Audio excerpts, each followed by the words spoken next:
Hi to everyone, welcome back to my YouTube channel. आज की इस वीडियो में हम पियाजेस कॉग्निटिव थ्योरी के बारे में डिस्कस करेंगे और उससे रिलेटेड सारे एमसीक्यू करेंगे। इस वीडियो को देखने के बाद आपको पियाजेस कॉग्निटिव थ्योरी से रिलेटेड कोई भी कॉन्सेप्ट है वो आपका क्लियर हो जाएगा, आपको कोई भी डाउट नहीं रहेगा इस थ्योरी में। और जो पियाजे कॉग्निटिव थ्योरी है ये सभी टीचिंग एग्जाम के लिए बहुत ही ज्यादा इंपॉर्टेंट है। पियाजे जो है ये बहुत ही इंपॉर्टेंट रोल निभाते हैं अपने एक टीचिंग एग्जाम में। इनका थ्योरी से रिलेटेड क्वेश्चन हर एग्जाम में पूछा ही जाता है। तो आज की इस वीडियो में हम इनके जो थ्योरी है, इनका सिद्धांत है, उसको कवर करेंगे। उससे रिलेटेड सारे क्वेश्चन जो पीवाईक्यू में पूछे गए हैं डिफरेंट एग्जाम में, जैसे कि सीटेट, केवीएस, एनवीएस, ईएमआरएस में पूछा गया, सभी पीवाईक्यू को करेंगे एक एक करके।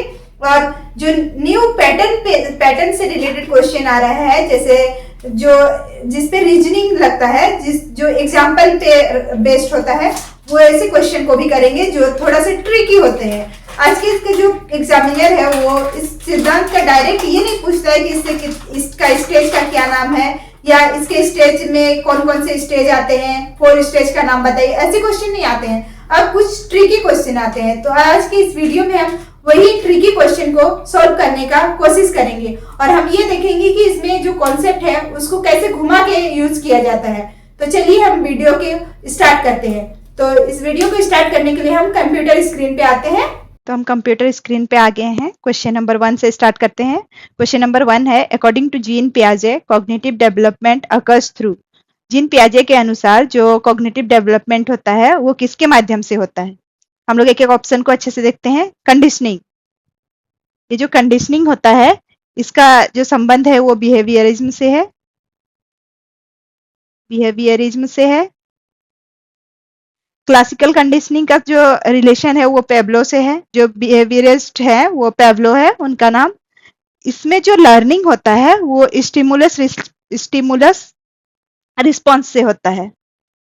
लर्निंग जो होता है वो स्टिमुलस रिस्पॉन्स के थ्रू होता है। तो ये कंडीशनिंग इसका आंसर नहीं होगा, तो ये ऑप्शन कट। ऑप्शन बी है रीइंफोर्समेंट। रीइंफोर्समेंट का संबंध बीएफ स्किनर से है। बीएफ स्किनर,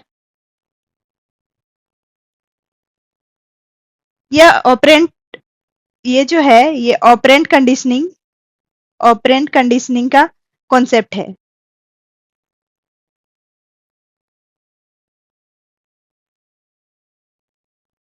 ऑपरेंट कंडीशनिंग का ये कॉन्सेप्ट है। इसका जो मेन फोकस होता है वो बिहेवियर के थ्रू स्ट्रेंथन करना होता है। और इसमें हम लोग से पूछा गया है जो पियाजे का कॉग्निटिव डेवलपमेंट है वो किसके थ्रू होता है? तो रीइंफोर्समेंट के थ्रू नहीं होता है, वो ऑपरेंट कंडीशनिंग होता है। तो ये ऑप्शन भी एलिमिनेट हो गया। ऑप्शन सी में है इंटरेक्शन विद एनवायरनमेंट। जो जीन पियाजे का कॉग्निटिव डेवलपमेंट है वो इंटरेक्शन थ्रू एनवायरनमेंट के थ्रू होता है। ये सही होता है, ये राइट आंसर है। इसमें जीन पियाजे ने कहा है कि जो लर्नर होता है वो एक्टिव लर्नर होता है। एक्टिव लर्नर जीन पियाजे के द्वारा कहा गया है।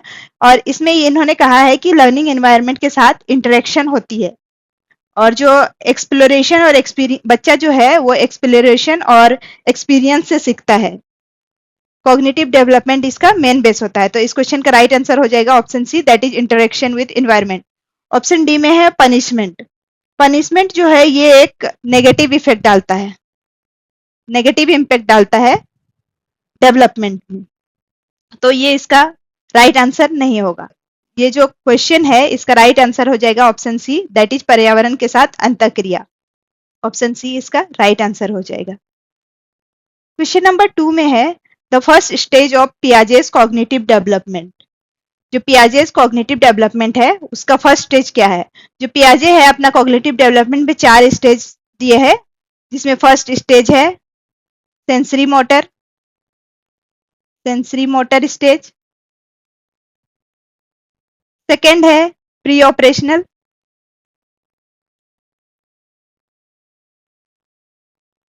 थर्ड है कॉन्क्रीट और फोर्थ है फॉर्मल। तो हमसे पूछा गया है फर्स्ट स्टेज क्या है, तो फर्स्ट स्टेज सेंसरी मोटर है।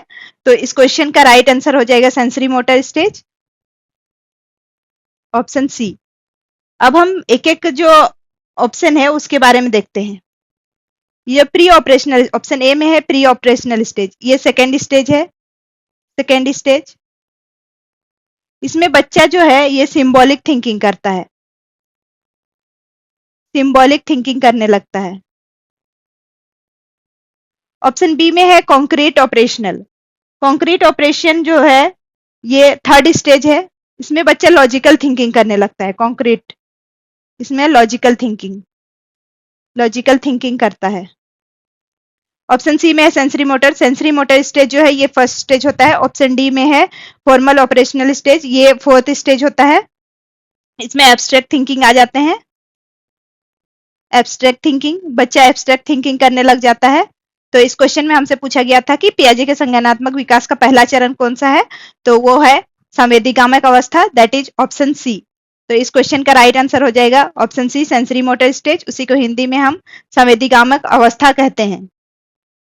क्वेश्चन नंबर 3 में है in which stage does object permanence develop.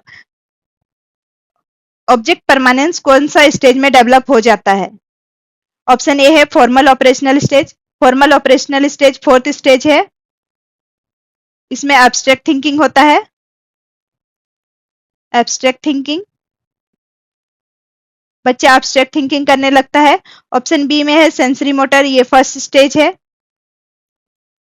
इस स्टेज में बच्चा अपने सेंसस के थ्रू सीखता है और एक्टिविटी के थ्रू सीखता है। ऑप्शन सी में है concrete operational stage. Concrete operational stage जो है ये थर्ड स्टेज होता है और प्री ऑपरेशनल जो होता है ये सेकेंड स्टेज होता है। तो जो ऑब्जेक्ट परमानेंस है वो सेंसरी मोटर स्टेज में आ जाता है। ऑब्जेक्ट परमानेंस भी सेंसरी मोटर स्टेज में आ जाता है। तो इस क्वेश्चन का राइट आंसर हो जाएगा ऑप्शन बी, दैट इज संवेदीगामक।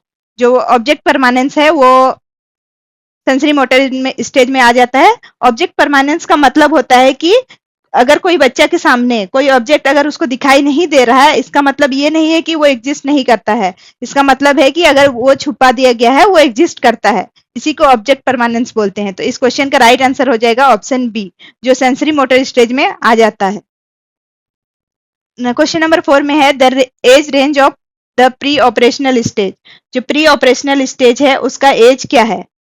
0 से 2 जो है ये सेंसरी मोटर स्टेज का होता है।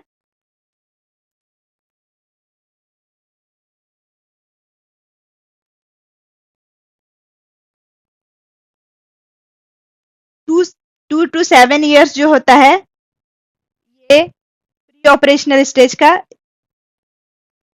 ऑपरेशनल स्टेज का एज रेंज होता है। तो हमसे पूछा भी गया था प्री ऑपरेशनल स्टेज का, तो वो हो जाएगा 2 to 7 years, that is option B. 7 से 11 ईयर होता है ये कॉन्क्रीट ऑपरेशनल स्टेज, और 11 to 15 होता है ये फॉर्मल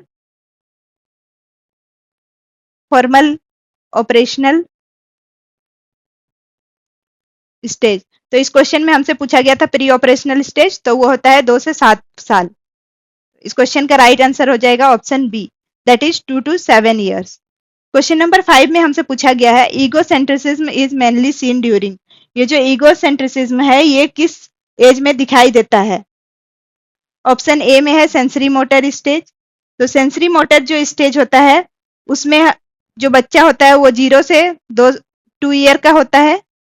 इसमें बच्चा सेंसस के थ्रू सीखता है। ऑब्जेक्ट परमानेंस इसमें आ जाता है। ऑब्जेक्ट परमानेंस,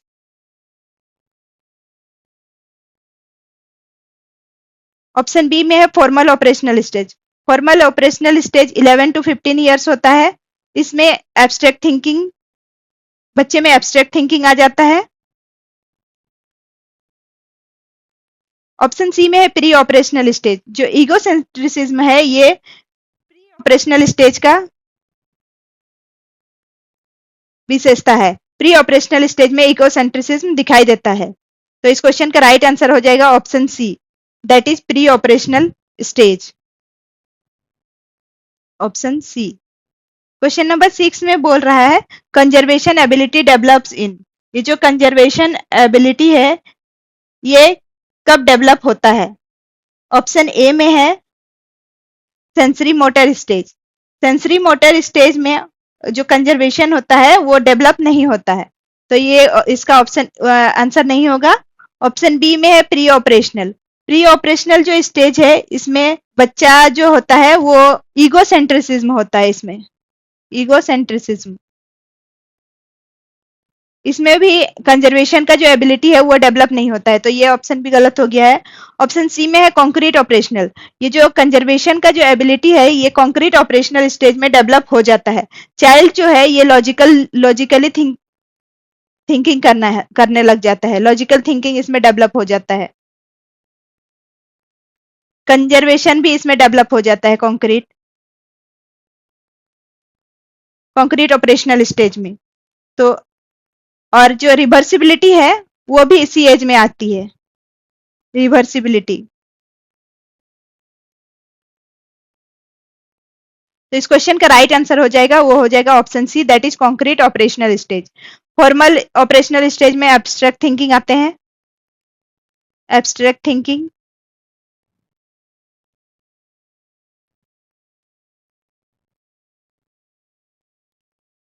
हाइपोथेटिकल रीजनिंग भी फॉर्मल में आ जाता है।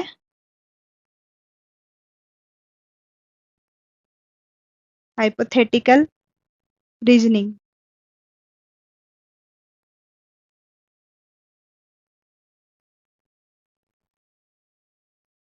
तो इस क्वेश्चन का राइट आंसर हो जाएगा option C, that is concrete operational stage. Question number 7 में हमसे पूछा गया है the ability to think abstractly develops during.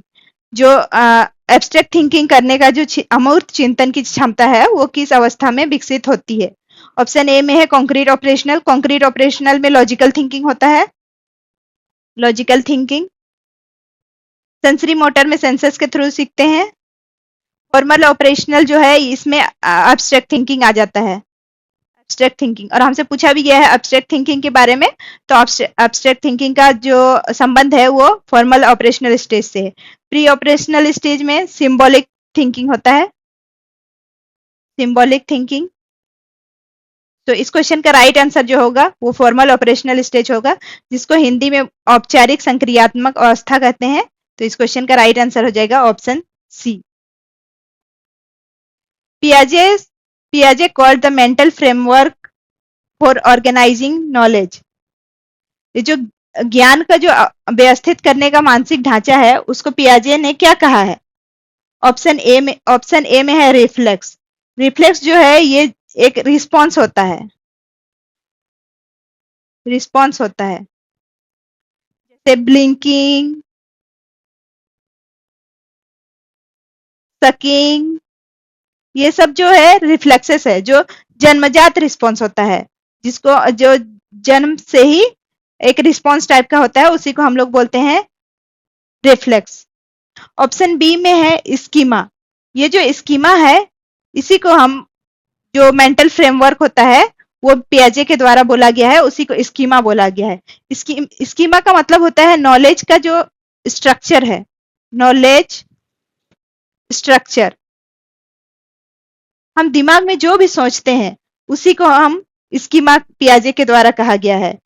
इसका संबंध जो है वो एसिमिलेशन एसिमिलेशन और एकोमोडेशन से है, एकोमोडेशन। ये स्कीमा के थ्रू ही बच्चा जो है वो दुनिया को समझता है। तो इस क्वेश्चन का राइट आंसर हो जाएगा option B, that is schema. जो मेंटल फ्रेमवर्क होता है उसको स्कीमा कहा गया है। ऑप्शन सी में है इनसाइट। इनसाइट जो है ये एक सडन अंडरस्टैंडिंग होता है, सडन अंडरस्टैंडिंग। गेस्टाल्ट जो थ्योरी है उससे इसका संबंध है।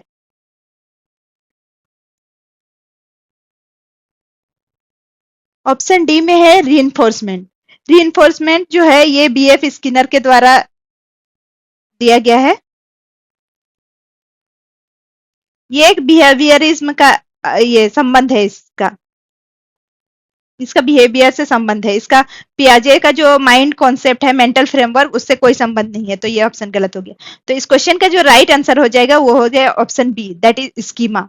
जो मेंटल फ्रेमवर्क होता है उसको पियाजे के द्वारा स्कीमा कहा गया है। स्कीमा मतलब बच्चा कुछ भी सोचता है, कुछ भी चीज के बारे में सोचता है, दिमाग में जो भी बैठाता है, दिमाग में उसका एक फ्रेमवर्क बनता है, एक ढांचा बनता है किसी चीज के बारे में कि हाँ 4 पैर वाला कुत्ता होता है, इसे ही हम स्कीमा कहते हैं।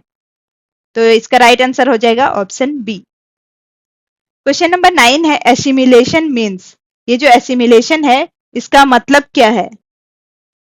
जो भी ये इंफॉर्मेशन है, मान लीजिए पहले से कोई एक्सपीरियंस है, उसमें कोई नया इंफॉर्मेशन को हम जब जोड़ते हैं उसी को हम एसिमिलेशन कहते हैं। ये जो एसिमिलेशन है और एकोमोडेशन है, दो चीज है। एसिमिलेशन है मतलब होता है कि नए चीज को ऐड करना, सिंपली ऐड करना, और एकोमोडेशन का मतलब होता है कि उसमें ऐड तो करना ही है, उसी के साथ उसमें चेंजेस भी करना है, मॉडिफाई भी करना है, तो उसको हम एकोमोडेशन कहते हैं। तो हम ऑप्शन पे देखते हैं, चेंजिंग एक्सिस्टिंग एक्सिमा। जो एक्जिमा है मतलब स्कीमा है, पहले से कोई चीज सोचे हैं उसको चेंज करना, उसको इसमें चेंज करना नहीं होता है, ये एकोमोडेशन का डेफिनेशन है।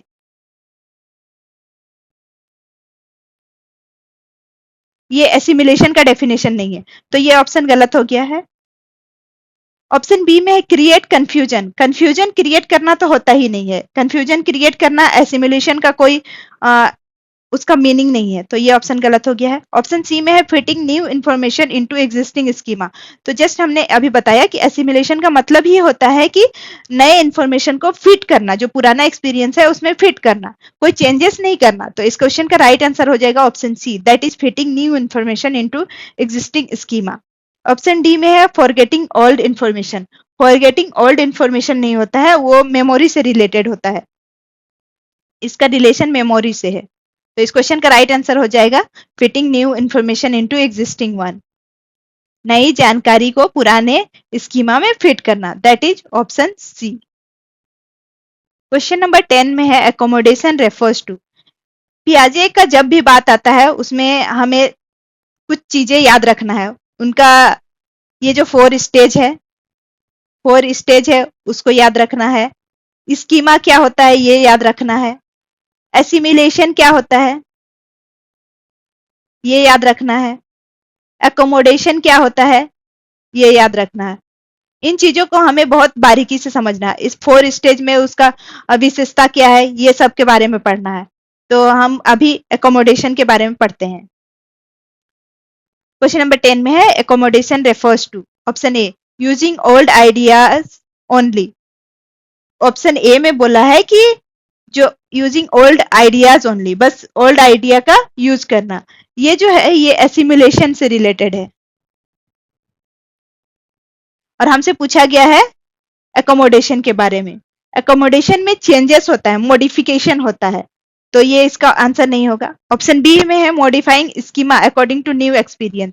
एकोमोडेशन का मतलब ही होता है modifying schema according to new experience, तो इसका राइट आंसर हो जाएगा ऑप्शन बी। ऑप्शन सी है मेमोराइजेशन। मेमोराइजेशन का जो है ये रोट लर्निंग से, मेमोराइजेशन मतलब रोट लर्निंग, इसका संबंध रोट लर्निंग से है, तो ये ऑप्शन भी एलिमिनेट हो गया। ऑप्शन डी में है trial and error learning. Trial और एरर लर्निंग जो है ये थॉर्नडाइक के द्वारा दिया गया था, थॉर्नडाइक के द्वारा। इसमें क्या होता है, जो बच्चा है वो बार बार ट्राई करता है, बार बार ट्राई करता है, उससे वो सीखता है। जब कोई चीज गलत होता है तो हम बार बार ट्राई करते हैं। कभी हमने देखा है कि जब हमारा रिमोट काम नहीं करता है तो उस पर हम थप्पड़ मारते हैं और देखते हैं कि थप्पड़ मारते मारते वो ठीक हो जाता है, तो वही होता है ट्रायल एंड एरर। तो इसका संबंध एकोमोडेशन से नहीं है, तो इस क्वेश्चन का राइट आंसर जो होगा वो होगा ऑप्शन बी, दैट इज नए अनुभवों के अनुसार स्कीमा में परिवर्तन करना। क्वेश्चन नंबर 11 में है a child calling every 4 legged animal a dog is an example of. कोई बच्चा स्टार्टिंग में ये जानता है कि ये जो 4 पैर का जो जानवर है वो कुत्ता है, तो वो जितने भी 4 पैर के जानवर देखता है वो सबको कुत्ता ही कहता है। तो ये किस चीज का एग्जाम्पल है? ऑप्शन में ए में है एकोमोडेशन। एकोमोडेशन में क्या होता है, ये चेंजेस होता है। वो ये नहीं बोल रहा है कि ये 4 पैर, मान लीजिए वो एक बकरी को देखा, बकरी का भी 4 पैर होता है, तो उसको बस इतना पता है कि जितना भी 4 पैर होता है वो कुत्ता होता है, तो वो बकरी को भी कुत्ता बोल रहा है, मतलब वो चेंजेस नहीं किया है, बस उसमें ऐड ऑन किया है। तो ये इसका अकोमोडेशन नहीं होगा। अकोमोडेशन में होता है चेंज करना, जब भी चेंज का बात होता है तो वो अकोमोडेशन होता है। तो ये जो है फोर लेग, वो हर हर फोर लेग एनिमल जितना भी देख रहा है सबको डॉग बोल रहा है, तो ये एसिमिलेशन का एग्जाम्पल होगा, क्योंकि इसमें कोई वो चेंजेस नहीं कर रहा है, सिंपली ऐड कर रहा है। ऑप्शन बी में है कंजर्वेशन। कंजर्वेशन का जो मतलब है, ये क्वांटिटी से रिलेटेड होता है। ये क्वांटिटी, कंजर्वेशन का मतलब होता है सेम रखना, किसी चीज को सेम रखना, उसको चेंज नहीं करना, कंजर्व करना।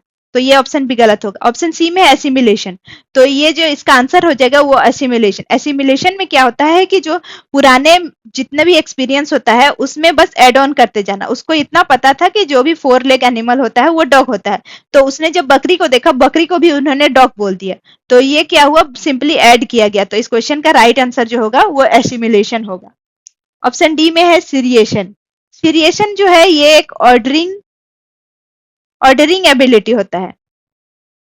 ऑर्डरिंग एबिलिटी, इसका जो ये स्कीमा से इसका संबंध नहीं है, तो ये गलत हो जाएगा। इस क्वेश्चन का राइट आंसर हो जाएगा ऑप्शन सी, दैट इज आत्मसातीकरण। क्वेश्चन नंबर 12 में बोल रहा है which stage is characterized by symbolic thinking. Symbolic thinking है ये किस स्टेज को बोला जाता है। ऑप्शन ए में सेंसरी मोटर। सेंसरी मोटर जो होता है इसमें सेंसस से सीखता है बच्चा। प्री ऑपरेशनल, ये जो प्री ऑपरेशनल स्टेज होता है इसी को सिंबॉलिक थिंकिंग का स्टेज कहा जाता है। तो इस क्वेश्चन का राइट आंसर हो जाएगा ये प्री ऑपरेशनल स्टेज। बच्चा सिंबॉलिक थिंकिंग करने लग जाता है। इसमें बच्चा प्रेटेंड प्ले भी करता है। प्रेटेंड प्ले, कभी डॉक्टर बन जाएगा, कभी नर्स, और कभी बोलेगा कि मैं पापा हूँ, कभी बोलेगा मैं मम्मा हूँ। तो वो जो है वो प्रेटेंड करने लगता है, जैसे वो अपने एनवायरनमेंट में देखता है वैसे वैसे वो प्रेटेंड करने लगता है, खुद को ऐसे समझने लगता है। तो इस क्वेश्चन का राइट आंसर हो जाएगा pre operational stage. Concrete, concrete में होता है लॉजिकल थिंकिंग करने लगता है बच्चा, लॉजिक लगाने लगता है, ये ऐसा क्यों है, ये ऐसा क्यों है, इसको ऐसे करने से क्या होगा, वो उस टाइप का वो थिंकिंग करने लगता है। फॉर्मल में एब्स्ट्रैक्ट थिंकिंग करने लगता है। एब्स्ट्रैक्ट थिंकिंग मतलब जो चीज नहीं दिख रहा है उसके बारे में सोचने लगता है, स्पेस के बारे में, जो चीज उसके सामने नहीं दिख रहा है उसके बारे में सोचने लग जाता है। तो इस क्वेश्चन का राइट आंसर हो जाएगा option B, that is pre operational stage. Question number 13 में है रिवर्सिबिलिटी डेवलप्स इन। ये जो रिवर्सिबिलिटी का कॉन्सेप्ट है ये कब डेवलप होता है। ऑप्शन देखते हैं हम। ऑप्शन ए में है sensory motor stage. Sensory motor में ऑब्जेक्ट परमानेंस आ जाता है। जब भी ऑब्जेक्ट परमानेंस का बात होगा तो वो सेंसरी मोटर स्टेज में आ जाएगा। Pre operational stage, pre operational stage में ईगोसेंट्रिसिज्म आ जाते हैं। ईगोसेंट्रिसिज्म। ऑप्शन सी में है कॉन्क्रीट ऑपरेशनल स्टेज। ये जो रिवर्सिबिलिटी का जो गुण है वो कॉन्क्रीट ऑपरेशनल स्टेज में आ जाता है, जब बच्चा ये सोचने लगता है कि 5, रिवर्सिबिलिटी का मतलब होता है 5 प्लस 2 इज इक्वल टू 7 और 7 माइनस 2 इज इक्वल टू 5। इसको जब बच्चा समझने लगता है तो उस चीज को बोलते हैं रिवर्सिबिलिटी। जब 5 प्लस 2 इक्वल टू 7 है तो 7 माइनस 2 इक्वल टू भी 5 होगा। रिवर्स भी उसका बच्चा समझने लगता है, उसको बोलते हैं रिवर्सिबिलिटी का जो गुण है वो बच्चा में आ गया। तो इस क्वेश्चन का राइट आंसर हो जाएगा ऑप्शन सी। जब बच्चा 7 से 11 साल का होता है तो वो बच्चा समझने लगता है कि मतलब 5 प्लस 2 इज इक्वल टू अगर 7 हुआ तो 7 में 2 माइनस करेंगे तो भी 5 होगा। तो इस क्वेश्चन का राइट आंसर हो जाएगा ऑप्शन सी। क्वेश्चन नंबर 14 पे चलते हैं। पियाजे believe that children learn best through. पियाजे का मानना है कि बच्चे सबसे अच्छा सीखते हैं। किस किस के थ्रू बच्चा सबसे अच्छा सीखता है। ऑप्शन ए में है पैसिव लर्निंग। पैसिव लर्निंग को तो पियाजे एकदम ही उस पे जोर नहीं लगाते हैं। पैसिव लर्निंग को उन्होंने अच्छा नहीं कहा है। उन्होंने कहा है कि बच्चे एक्टिव लर्नर होते हैं, बच्चे एक्टिव के थ्रू अच्छे सीखते हैं। जो पैसिव लिसनिंग होता है ये टीचर सेंटर होता है, टीचर सेंटर्ड। और पियाजे जो है वो चाइल्ड सेंटर्ड जो लर्निंग होता है। पियाजे चाइल्ड सेंटर्ड को चाइल्ड सेंटर पे जोर देते हैं, और जो पैसिव लिसनिंग होता है वो टीचर सेंटर का होता है, तो ये गलत हो जाएगा। ऑप्शन बी में है पनिशमेंट। पनिशमेंट जो है ये बिहेवियर को रिड्यूस करता है, तो ये ऑप्शन भी गलत हो जाएगा। ये बिहेवियर को रिड्यूस करता है, ये बिहेवियरिज्म का कंसेप्ट है। इसमें पियाजे बहुत ज्यादा जोर नहीं देते हैं। ऑप्शन सी में है एक्टिव एक्सप्लोरेशन। तो पियाजे का कहना है जो बच्चे हैं वो एक्टिव एक्सप्लोर करते हैं, वो अपने एक्सपीरियंस के हिसाब से एक्सपीरियंस से सीखते हैं। तो बच्चे जो पियाजे के अनुसार जो है वो एक्टिव एक्सप्लोरेशन से बच्चा सबसे बेस्ट सीखता है, लर्निंग बाय डूइंग से। Learning by doing, learning by doing के थ्रू बच्चा सबसे बेस्ट जो सीख पाता है। ऑप्शन डी है रोट मेमोराइजेशन। रोट मेमोराइजेशन ये जो पियाजे हैं ये इसके अगेंस्ट है, इसको सपोर्ट नहीं करते हैं। पियाजे के अनुसार जो है बच्चा करके सीखता है, ना कि रट के। तो ये ऑप्शन गलत हो जाएगा। तो इस क्वेश्चन का राइट आंसर हो जाएगा option C, that is active exploration. बच्चे जब सक्रिय होता है, खुद से करता है, तो वो बेस्ट सीखता है। क्वेश्चन नंबर 15 है the final stage of Piaget's theory. पियाजे का 4 स्टेज है, उसमें से फाइनल स्टेज कौन सा है ये पूछा है। ऑप्शन ए सेंसरी मोटर, तो सेंसरी मोटर तो स्टेज जो है फर्स्ट स्टेज है। ऑप्शन बी में है कॉन्क्रीट, ये थर्ड स्टेज है। ऑप्शन सी में प्री ऑपरेशनल, ये सेकेंड स्टेज है। और हमसे फोर्थ स्टेज के बारे में पूछा है, that is formal operational stage. तो जो पियाजे का फाइनल स्टेज था वो फॉर्मल ऑपरेशनल स्टेज है। तो इस क्वेश्चन का राइट आंसर हो जाएगा ऑप्शन डी। क्वेश्चन नंबर 16 है हाइपोथेटिकल थिंकिंग बिगिंस इन। ये जो हाइपोथेटिकल थिंकिंग है ये किस स्टेज में स्टार्ट हो जाता है। ऑप्शन ए है sensory motor stage. Sensory motor stage जो होता है ये 0 से 2 साल का होता है। इसमें बच्चा सेंसेस के थ्रू सीखता है। ऑब्जेक्ट परमानेंस का गुण इसमें आ जाता है।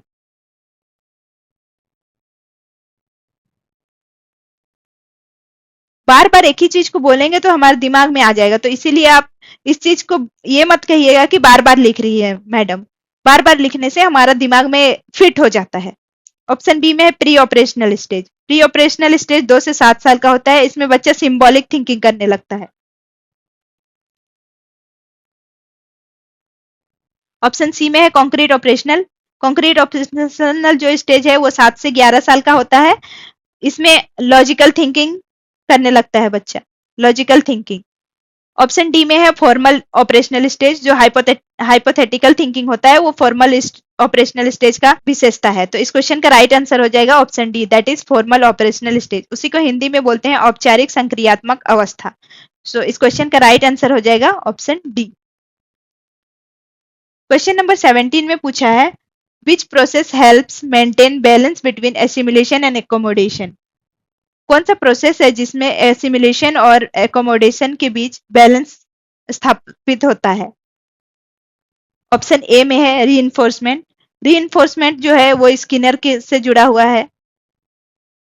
इक्विलिब्रेशन, ये जो इक्विलिब्रेशन है ये एक प्रोसेस है जिसमें एसिमिलेशन और एकोमोडेशन के बीच बैलेंस बनाया जाता है। सो इस क्वेश्चन का राइट आंसर हो जाएगा इक्विलिब्रेशन। ऑप्शन सी में है मैच्योरेशन। ये जो मैच्योरेशन है ये एक ग्रोथ, नेचुरल ग्रोथ से इसका संबंध है। नेचुरल ग्रोथ का ये एक प्रोसेस है।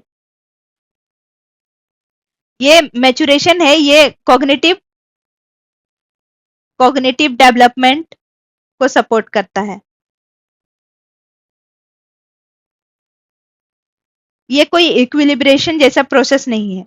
ऑप्शन डी में है कंडीशनिंग। कंडीशनिंग का जो संबंध है वो पेब्लो से है, और पेब्लो एक बिहेवियरिज्म थे। बिहेवियरिज्म,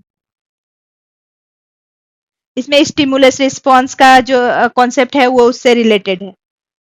तो इस क्वेश्चन में हमसे पूछा गया था कि वो एसिमिलेशन और एकोमोडेशन के बीच जो बैलेंस करता है उसको क्या कहते हैं, तो उसको इक्विलिब्रेशन कहते हैं, संतुलनीकरण।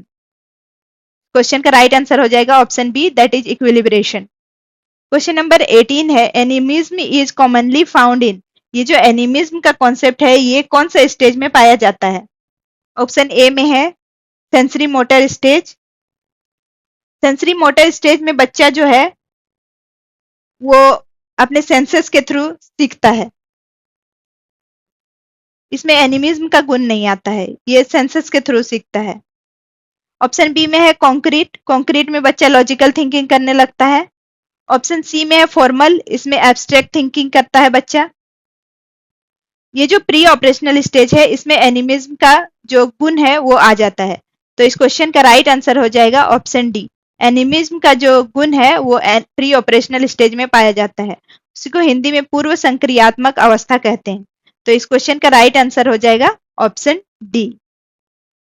क्वेश्चन नंबर 19 में पूछा है the concept of conservation includes understanding that. ये जो कंजर्वेशन का कॉन्सेप्ट है इसमें क्या इंक्लूड है?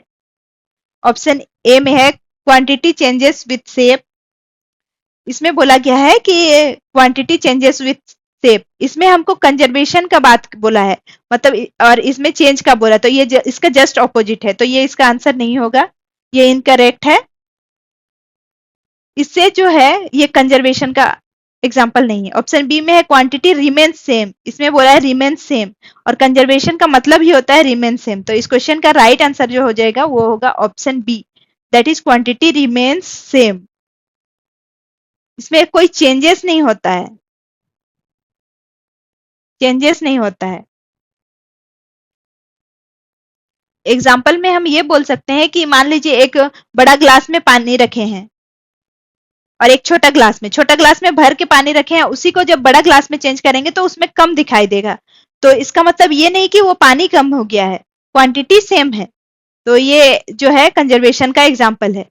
वेट इन ऑलवेज कांस्टेंट, ये जो वेट इज ऑलवेज कांस्टेंट है ये कंजर्वेशन का एग्जाम्पल नहीं है, तो ये ऑप्शन भी गलत हो गया है। ऑप्शन डी में है ऑब्जेक्ट डिसअपियर परमानेंटली, ये भी गलत है। तो इस क्वेश्चन का राइट आंसर जो हो जाएगा वो हो जाएगा option B. Question number 20, Piaget's theory mainly focus on. जो पियाजे का थ्योरी है ये किस पे बहुत ज्यादा फोकस करता है? पियाजे का जो थ्योरी है ये इमोशनल डेवलपमेंट पे बेस नहीं है। ऑप्शन ए में है हमसे बोला गया है इमोशनल डेवलपमेंट, जो पियाजे की थ्योरी है ये इमोशनल डेवलपमेंट पे बेस नहीं है, तो ये गलत हो गया। ऑप्शन बी में है सोशल डेवलपमेंट, सोशल डेवलपमेंट जो है ये बायगोस्की से रिलेटेड है। ऑप्शन सी में है कॉग्निटिव डेवलपमेंट, जो पियाजे का थ्योरी है ये cognitive development, Piaget's cognitive theory, तो इसका जो संबंध है वो कॉग्निटिव थ्योरी से है। तो इस क्वेश्चन का राइट आंसर जो हो जाएगा वो हो जाएगा ऑप्शन सी। कॉग्निटिव थ्योरी मतलब थिंकिंग, दिमाग से रिलेटेड जितना भी चीज होते हैं उसको वो कॉग्निटिव थ्योरी में आ जाता है। जैसे स्कीमा, स्कीमा, एसिमिलेशन, कोई चीज का सोचने का जो चीज होता है वो कॉग्निटिव डेवलपमेंट में आ जाता है। ऑप्शन डी में है मोरल डेवलपमेंट, मोरल डेवलपमेंट जो है ये इसका आंसर नहीं होगा। मोरल डेवलपमेंट में आता है राइट और रॉन्ग, कोई चीज होता है उसको मोरल डेवलपमेंट बोलते हैं, कोई चीज सही है या गलत है। तो इस क्वेश्चन का राइट आंसर जो होगा वो हो जाएगा ऑप्शन सी, संज्ञानात्मक विकास। क्वेश्चन नंबर 21 में है in Jean Piaget's theory when a child understand new object or events using already existing schema is called। इसमें हमसे पूछा गया है कि जो जीन पियाजे का सिद्धांत है कि जब बच्चा जो है वो पहले से मौजूद स्कीमा का उपयोग करके नई वस्तुओं या घटनाओं को समझता है, उसे क्या कहा जाता है?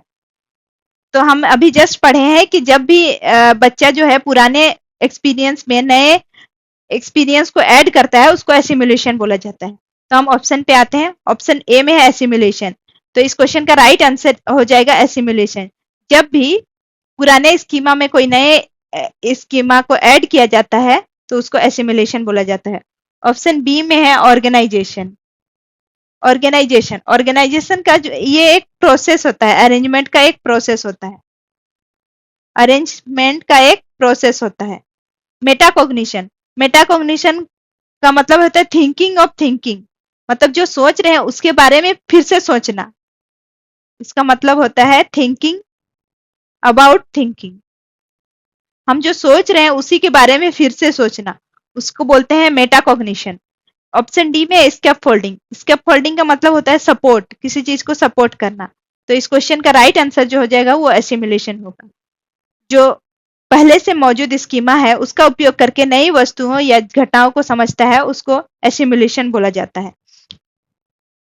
इस क्वेश्चन का राइट आंसर ऑप्शन ए हो जाएगा। Question number 22, according to Jean पियाजे knowledge is mainly.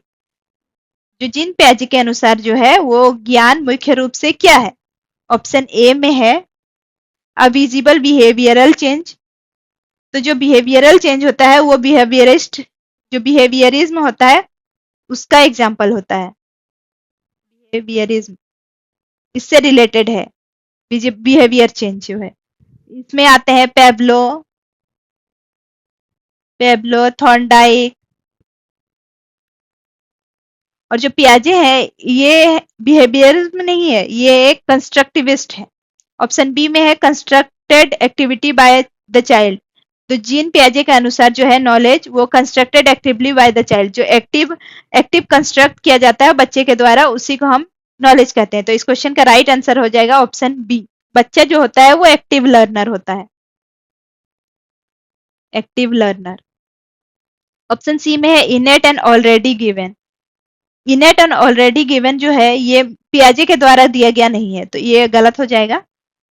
Option D में है को constructed only with more knowledgeable others. ये जो है ये वाइगोस्की के द्वारा दिया गया है, ये वाइगोस्की के द्वारा दिया गया है। तो इस क्वेश्चन का राइट आंसर जो होगा वो होगा option B, that is constructed actively by the child, बच्चे द्वारा सक्रिय रूप से निर्मित। क्वेश्चन नंबर 23 में है in Piaget's theory the ability to use symbol like X for an unknown number develops mainly in which stage and help children learn what। पियाजे के सिद्धांत में अज्ञात संख्या के लिए x जैसे प्रतीकों का उपयोग करने की क्षमता मुख्य रूप से किस अवस्था में विकसित होती है और बच्चों को क्या सीखने में मदद करती है? इस क्वेश्चन में हमसे सिंबॉलिक थिंकिंग के बारे में बोला गया है। इसके बारे में हम सोचते हैं कि वो उसको x करते हैं, मतलब हम जो चीज नहीं है, जो एग्जिस्ट नहीं करता है, उसके बारे में सोचते हैं, उसको एक सिंबल देते हैं x। इसका मतलब क्या हो गया? यहाँ पे हम जब भी हमसे ये बोला गया है कि जो एग्जिस्ट नहीं करता है उसको हम एक सिंबल देते हैं x, मतलब एब्स्ट्रैक्ट थिंकिंग की बात कर रहा है। सबसे पहले क्वेश्चन देख के हमें ये समझना पड़ेगा कि ये किस बारे में बात कर रहा है। अब हम ये समझ गए हैं कि ये एब्स्ट्रैक्ट थिंकिंग के बारे में बात कर रहा है, और हमको ये पता है कि एब्स्ट्रैक्ट थिंकिंग के बारे में जब भी बात होता है वो फॉर्मल ऑपरेशनल स्टेज में आता है। तो हम ऑप्शन ए में देखेंगे concrete operational stage, algebra and calculus. ये जो एलजेब्रा और कैलकुलस का जो कॉन्सेप्ट है ये फॉर्मल ऑपरेशनल स्टेज में आता है, कॉन्क्रीट में नहीं। तो ये ऑप्शन गलत हो गया। ऑप्शन बी में concrete operational stage conservation and seriation. जो कंजर्वेशन और सीरिएशन का बात होता है ये कॉन्क्रीट ऑपरेशनल में स्टेज में तो आता है, लेकिन हमसे यहाँ एब्स्ट्रैक्ट थिंकिंग के बारे में पूछा है, तो ये ऑप्शन गलत हो जाएगा। ऑप्शन सी में है formal operational stage, algebra and calculus.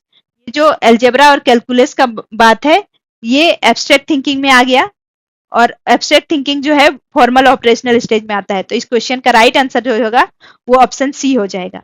Option D में है फॉर्मल ऑपरेशनल स्टेज और कंजर्वेशन और सीरिएशन। तो ये कंजर्वेशन और सीरिएशन जो है ये कॉन्क्रीट ऑपरेशनल स्टेज का विशेषता है। तो इस क्वेश्चन का राइट आंसर जो हो जाएगा वो ऑप्शन सी हो जाएगा, that is formal operational stage. Question number 24 में हमसे पूछा है कि एज पर जीन पियाजे the pre operational stage is mainly characterized bye.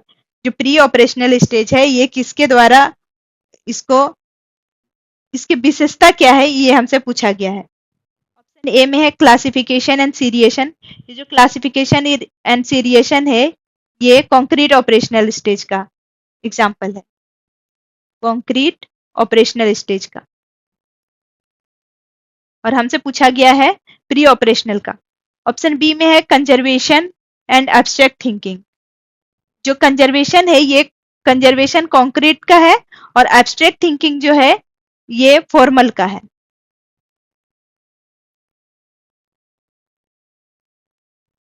Option C में है इमिटेशन एंड रिवर्सिबिलिटी। ये जो इमिटेशन और रिवर्सिबिलिटी जो है ये कॉन्क्रीट का उदाहरण है, मतलब कॉन्क्रीट ऑपरेशनल स्टेज का विशेषता है। और ये जो इमिटेशन है, इमिटेशन जो है बच्चा प्री ऑपरेशनल स्टेज में करता है। ऑप्शन डी में है सिंबॉलिक प्ले एंड एनिमिज्म। जो प्री ऑपरेशनल स्टेज है उसमें बच्चा सिंबॉलिक प्ले करता है, और एनिमिज्म ये सिंबॉलिक ऑपरेशनल स्टेज का विशेषता है। तो इस क्वेश्चन का राइट आंसर हो जाएगा ऑप्शन डी, दैट इज प्रतीकात्मक खेल और जीववाद। तो इस क्वेश्चन का राइट आंसर हो जाएगा वो ऑप्शन डी हो जाएगा। क्वेश्चन नंबर 25 में हमसे बोला गया है, अकॉर्डिंग टू जीन पियाजे children are different from adult because. जो जीन पियाजे के अनुसार ये बोला गया है कि जो बच्चे होते हैं वो एडल्ट से डिफरेंट होते हैं। किस किस अनुसार, मतलब क्यों अलग होते हैं? ऑप्शन ए में बोला गया है children's thinking is qualitatively different from adult thinking. जो चिल्ड्रन का जो थिंकिंग है वो क्वालिटी में चेंज होता है, क्वांटिटी जो होता है वो सेम होता है एडल्ट का भी और चिल्ड्रंस का भी। जो क्वांटिटी होता है वो सेम होता है, बट जो क्वालिटी होता है वो अलग होता है। बच्चे अपने खिलौने के बारे में सोचते हैं, और जो एडल्ट होते हैं वो अपने जो लाइफ होता है उसमें कुछ करने का सोचते हैं, अपना जो है वो आइडेंटिटी बनाने के पीछे सोचते हैं। तो इस क्वेश्चन का राइट आंसर जो होगा वो ए हो जाएगा। ऑप्शन बी में है children thinking is only quantitatively different from adult thinking. नहीं, क्वांटिटी में जो है वो सेम होते हैं, चिल्ड्रन भी उतना ही सोचते हैं और एडल्ट भी उतना ही सोचते हैं, क्वांटिटी में कोई डिफरेंस नहीं होता है। जो क्वालिटी होता है उसमें डिफरेंस होता है। ऑप्शन सी में है children are dependent while adult are independent. तो ये भी गलत है। ऑप्शन बी में जो है children thinking is only quantitatively बोल रहा है, तो ये भी गलत है। ऑप्शन डी में है adults are only more knowledgeable than children, ये गलत है। तो इस क्वेश्चन का राइट आंसर जो हो जाएगा वो हो जाएगा ऑप्शन ए। क्वेश्चन नंबर 26 में हमसे पूछा है Piaget's theory of cognitive development implies that curriculum should be. ये जो पियाजे का संज्ञानात्मक विकास का जो सिद्धांत है वो, उससे हमें क्या संकेत मिलता है कि पाठ्यक्रम कैसा होना चाहिए? ऑप्शन ए में बोला गया है कि designed according to the children age group and cognitive stage. Curriculum है वो चिल्ड्रन के अनुसार होना चाहिए और उसके एज ग्रुप के अनुसार होना चाहिए। तो इस क्वेश्चन का राइट आंसर यही होगा, क्योंकि पियाजे बोले हैं कि 4 स्टेज होता है और हर स्टेज का अलग अलग विशेषता होता है, तो उसी के अकॉर्डिंग करिकुलम बच्चे के अकॉर्डिंग होना चाहिए, ना कि टीचर के अकॉर्डिंग। जो पियाजे हैं इनका कहना है कि जो लर्निंग होगा वो चाइल्ड सेंटर होना चाहिए, चाइल्ड सेंटर, टीचर सेंटर्ड नहीं होना चाहिए। तो जो करिकुलम है वो भी लर्नर के अकॉर्डिंग होना चाहिए। तो इस क्वेश्चन का राइट आंसर जो होगा वो ऑप्शन ए होगा, designed according to children's age group and cognitive stage. Option B में बोला है focus only on final outcome instead of thinking process. कभी भी हमें फाइनल आउटकम पे नहीं फोकस करना है, हमें बच्चे के जो है लर्निंग बाय डूइंग, मतलब क्या करके सीख रहा है उस पे, उसका जो प्रोसेस है उस पे ध्यान देना है, उस पे फोकस करना है, फाइनल आउटकम्स पे फोकस नहीं करना है। तो ये ऑप्शन गलत हो गया। ऑप्शन सी में है based on reward and punishment. Reward and punishment से बच्चा पे गलत इम्पैक्ट पड़ता है, जब आप पनिशमेंट दोगे तो वो नेगेटिव इम्पैक्ट पड़ता है, तो ये ऑप्शन भी गलत हो गया है। ऑप्शन डी में बोला गया है taught from complex to simple. ये जिस बच्चे को सिखाने का जो प्रोसेस है वो कॉम्प्लेक्स टू सिंपल नहीं होना चाहिए, सिंपल टू कॉम्प्लेक्स होना चाहिए। जो simple to complex, simple to complex, जो चीज बच्चा देख चुका है अपने आसपास, जो उसको समझ आता है, उससे स्टार्ट करके कॉम्प्लेक्स चीजों पे ले जाना चाहिए जो वो नहीं देखा है। जैसे जिस चीजों को वो छू सकता है उससे स्टार्ट करके जिसको वो नहीं देख रहा है एब्स्ट्रैक्ट थिंकिंग की ओर ले जाना होता है। तो ये कॉम्प्लेक्स टू सिंपल नहीं होता है, सिंपल टू कॉम्प्लेक्स ले जाना चाहिए। तो ये ऑप्शन भी गलत हो जाएगा। तो इस क्वेश्चन का राइट आंसर जो होगा वो ऑप्शन ए हो जाएगा कि बच्चों के आयु समूह और संज्ञानात्मक अवस्था के अनुसार जो है करिकुलम वो बनाना चाहिए। क्वेश्चन नंबर 27 में है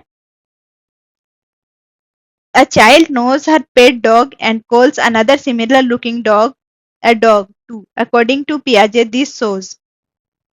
एक बच्चा है वो अपने पालतू कुत्ते को जानता है और दूसरे समान दिखने वाले कुत्ते को भी कुत्ता कहता है। पियाजे के अनुसार ये किसका उदाहरण है? ऑप्शन ए में है ईगोसेंट्रिसिज्म। इगोसेंट्रिसिज्म जो होता है ये प्री ऑपरेशनल स्टेज का एग्जाम्पल होता है, प्री ऑपरेशनल। और यहाँ पे हमें इगोसेंट्रिसिज्म का बात नहीं हुआ है, वो बोला है कि कोई सिमिलर दिखने वाला जो कुत्ता है उसको कुत्ता बोल रहा है, मतलब अपने जो एग्जिस्टिंग स्कीमा है उसपे वो ऐड कर रहा है। तो ये एसिमिलेशन इसका एग्जाम्पल है, ना कि इगोसेंट्रिसिज्म का। इगोसेंट्रिसिज्म का मतलब होता है कि कोई चीज को अपने पॉइंट ऑफ व्यू से सोचना, उसको इगोसेंट्रिसिज्म बोलते हैं, अपने पॉइंट ऑफ व्यू से सोचना, उसको हम इगोसेंट्रिसिज्म बोलते हैं। ऑप्शन बी है ऑब्जेक्ट परमानेंस। ऑब्जेक्ट परमानेंस मतलब है कि कोई ऑब्जेक्ट को अगर छुपा दिया जाए तो इसका मतलब ये नहीं कि वो एग्जिस्ट ही नहीं करता है, वो एग्जिस्ट करता है। तो ये ऑप्शन भी गलत हो गया। ऑप्शन सी में है कंजर्वेशन। कंजर्वेशन का मतलब होता है कोई चीज सेम रहना। शेप अगर चेंज हो गया तो ये जरूरी नहीं है कि उसका जो क्वांटिटी है वो चेंज हो गया, तो ये कंजर्वेशन होता है। और इस क्वेश्चन में हमसे जो स्कीमा है उस पे ऐड ऑन करने का बात है, तो ये एसिमुलेशन का एग्जांपल है। तो इस क्वेश्चन का राइट आंसर हो जाएगा assimilation, that is option D. Question number 28 में बोला है as per Piaget's theory of cognitive development which statement is correct. पियाजे के जो कॉग्निटिव थ्योरी है उसके अकॉर्डिंग कौन सा राइट है। ऑप्शन ए, ऑप्शन ए है biological maturation has no role in cognitive development. ये गलत है, क्योंकि पियाजे का कहना है कि जो मैच्योरेशन है वो कॉग्निटिव डेवलपमेंट में इंपैक्ट डालता है। मैच्योरेशन जो है वो एक इंपॉर्टेंट फैक्टर है, और इसमें हमसे बोला है कि उसका कोई रोल ही नहीं है, तो ये गलत हो गया। ऑप्शन बी में है learning experience depend on the child's current cognitive level. तो ये सही है कि जो सीखने के अनुभव बच्चे के वर्तमान संज्ञानात्मक स्तर पर निर्भर करता है। जो लर्निंग एक्सपीरियंस है वो जो पुराना एक्सपीरियंस है वो बच्चे क्या सीख रहा है उसको उस पे उसका डिपेंड रहता है, मतलब उस पे वो निर्भर रहता है, पहले से क्या सीखा है वो करंट पे डिपेंड रहता है। तो इस क्वेश्चन का राइट आंसर जो हो जाएगा वो ऑप्शन बी हो जाएगा। ऑप्शन सी है memorization should be prioritize over experience. पियाजे के द्वारा जो है मेमोराइजेशन को कभी भी प्रायोरिटाइज नहीं किया गया है, उसको वो उसको बोला गया है कि कोई भी चीज मेमोराइजेशन के थ्रू नहीं सीखते हैं, बच्चा करके सीखता है, रटना रट के बच्चा नहीं सीख सकता है, तो ये गलत हो गया। ऑप्शन डी में previous knowledge has no role in learning. इसको इसमें बोला गया है कि जो प्रीवियस नॉलेज है उसका कोई रोल नहीं है। ऐसा नहीं है कि प्रीवियस नॉलेज का रोल नहीं है, प्रीवियस नॉलेज है उसी के थ्रू बच्चा आगे और जोड़ते जाता है और सीखते जाता है। तो पहले का जो नॉलेज है उसका उसका इंपॉर्टेंट रोल है, और इसमें बोला गया है नो रोल, तो ये भी गलत हो गया है। Question number 29. According to Jean Piaget, when children cannot fit a new experience into their existing cognitive structure, they experience fill in the blanks and move towards. Option A में है disequilibrium and adaptation। जब बच्चा कोई चीज को कोई नए experience को पुराने जो एक्सपीरियंस है उसमें फिट नहीं कर पाता है तो उसको हम बोलते हैं डिसइक्विलिब्रियम। तो इस पे डिसइक्विलिब्रियम हो जाएगा। एंड मूव टुवर्ड एडेप्टेशन, वो जो है वो एडेप्टेशन के थ्रू मूव करता है। एडेप्टेशन का मतलब होता है एडजस्ट करना, adjust to new experience, new experience. और जो डिसइक्विलिब्रियम होता है इसका मतलब होता है कॉग्निटिव इम्बैलेंस। जब बच्चा कोई चीज को फिट नहीं कर पाता है तो उसमें इम्बैलेंस हो जाता है, बैलेंस नहीं कर पाता है। इस क्वेश्चन का राइट आंसर हो जाएगा option A, that is disequilibrium and adaptation. जब बच्चा का पुराना एक्सपीरियंस में न्यू एक्सपीरियंस को फिट नहीं कर पाता है तो वो डिसइक्विलिब्रियम हो जाता है और वो एडेप्टेशन के थ्रू एडेप्टेशन के तरफ मूव करता है। तो इस क्वेश्चन का राइट आंसर हो जाएगा ऑप्शन ए। ऑप्शन बी में है डिसइक्विलिब्रियम एंड इंटरलाइजेशन, तो ये गलत हो जाएगा। इंटरनलाइजेशन जो है ये वाइगोस्की से संबंधित है। ऑप्शन सी में है डिसोनेंस एंड एडेप्टेशन। तो डिसोनेंस और जो है ये साइकोलॉजी का टर्म है, एक साइकोलॉजी का टर्म है। ऑप्शन डी, तो ऑप्शन सी भी गलत होगा। ऑप्शन डी में भी डिसोनेंस एंड इंटरनलाइजेशन बोला है तो ये भी गलत हो जाएगा। तो इस क्वेश्चन का राइट आंसर जो हो जाएगा वो ऑप्शन ए होगा। Disequilibrium and adaptation. Question number 30 में है, 2 important milestone of sensory motor stage in Piaget's theory. जो सेंसरी मोटर स्टेज है उसका 2 महत्वपूर्ण जो माइलस्टोन है वो क्या है? ऑप्शन ए है reversibility of thought and hypothetic deductive reasoning. ये जो रिवर्सिबिलिटी है और हाइपोथेटिको डिडक्टिव रीजनिंग है, ये रिवर्सिबिलिटी जो है ये कॉन्क्रीट ऑपरेशनल स्टेज का है और जो हाइपोथेटिको डिडक्टिव रीजनिंग है ये फॉर्मल का है। और हमसे पूछा गया है सेंसरी मोटर स्टेज के बारे में, तो ये ऑप्शन गलत हो गया है। ऑप्शन बी में है एनिमिज्म एंड ट्रांसफॉर्मेशन। ये जो एनिमिज्म है ये प्री ऑपरेशनल स्टेज का विशेषता है और ये जो ट्रांसफॉर्मेशन है ये भी प्री ऑपरेशनल का है। और हमसे पूछा गया है सेंसरी मोटर का, तो ये भी गलत हो गया है। ऑप्शन सी में है क्लासिफिकेशन एंड सीरिएशन। जो क्लासिफिकेशन और सीरिएशन है ये कॉन्क्रीट ऑपरेशनल का है, कॉन्क्रीट ऑपरेशनल स्टेज का। तो ये ऑप्शन भी गलत हो गया। ऑप्शन डी में है object permanence and deferred imitation. जो ऑब्जेक्ट परमानेंस है और डेफर्ड इमिटेशन है ये सेंसरी मोटर स्टेज का विशेषता है। तो इस क्वेश्चन का राइट आंसर हो जाएगा ऑप्शन डी। ऑब्जेक्ट परमानेंस का मतलब होता है कोई चीज को अगर छुपा दिया जाए तो इसका मतलब ये नहीं है कि वो एग्जिस्ट ही नहीं करता है, इसका मतलब है कि वो बस अभी छुपा हुआ है, वो हिडन है, वो एग्जिस्ट करता है। इसका मतलब ऑब्जेक्ट परमानेंस का मतलब है। और डेफर्ड इमिटेशन का मतलब होता है बार बार जो चीज देख रहा है उसको वो रिपीट करता है, रिपीटेशन। तो जो सेंसरी मोटर स्टेज है उसका विशेषता होता है कि ऑब्जेक्ट परमानेंस और डेफर्ड इमिटेशन जो है ये सेंसरी मोटर स्टेज का विशेषता होता है। तो इस क्वेश्चन का राइट आंसर जो हो जाएगा वो हो जाएगा option D. Thank you for watching my video. हमारे वीडियो को देखने के लिए मैं आपका धन्यवाद करूंगी। इसी तरह के और भी वीडियो के लिए हमारे चैनल पर बने रहिए। चैनल को सब्सक्राइब कीजिए, वीडियो को लाइक कीजिए और शेयर कीजिए ताकि जितने भी आपके फ्रेंड्स है, रिलेटिव्स है, जो भी टीचिंग एग्जाम की तैयारी कर रहे हैं उनके लिए ये हेल्पफुल हो।